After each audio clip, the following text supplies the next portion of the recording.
వేదిక మీద ఉన్నటువంటి పెద్దలందరికీ, శాసనసభ్యులకి, శాసన మండలి సభ్యులకి, కార్పొరేషన్ చైర్మన్లకి, వివిధ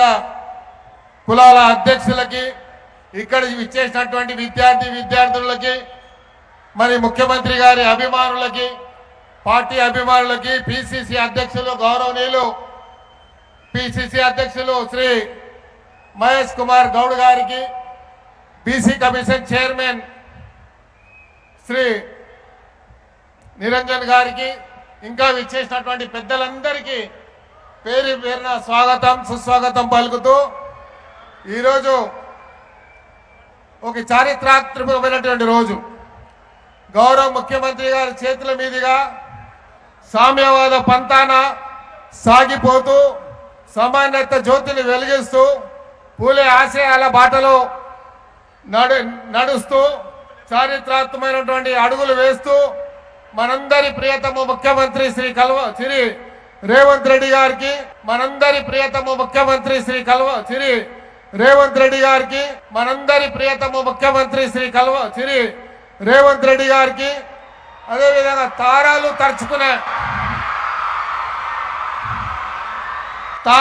తరుచుకునేలా చొరవతో తెలంగాణ నీల మీద అరుదైనటువంటి గౌరవాన్ని దక్కించి హైదరాబాద్ నగర నడిబొట్టున మహాత్మా జ్యోతిబా పూలే గారిని, అదేవిధంగా సావిత్రిబాయి పూలే గారి విగ్రహాన్ని ఆవిష్కరించి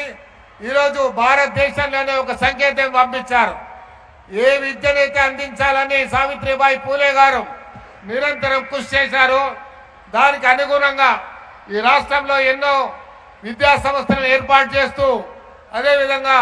ఇంటిగ్రేటెడ్ స్కూళ్ళను ప్రారంభించి ప్రతి వారికి,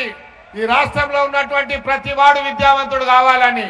ఇలిటరసీని ఎరాడికేట్ చేయాలని, మొత్తం ఈ రాష్ట్రంలో అంత విద్యావంతులు ఉండాలని, చదువుకుంటేనే భవిష్యత్తు ఉంటుంది అన్నటువంటి ఈ ఆలోచనతో అయితే సావిత్రిబాయి పూలే గారు ఈ భారతదేశంలో మొట్టమొదటి టీచర్గా ప్రారంభించి భారతదేశంలో ఉన్నటువంటి మహిళలందరినీ విద్యావంతులు చేసినటువంటి కృషిలో భాగంగా ఈరోజు ఇంతమంది విద్యార్థులు ఇక్కడ రావడం అనేది అదేవిధంగా మన ముఖ్యమంత్రి గారు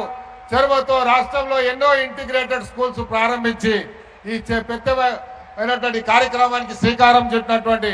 ముఖ్యమంత్రి గారికి, ఇక్కడ విచ్చేసినటువంటి పెద్దలందరికీ పేరు పేరున స్వాగతం సుస్వాగతం పలుకుతూ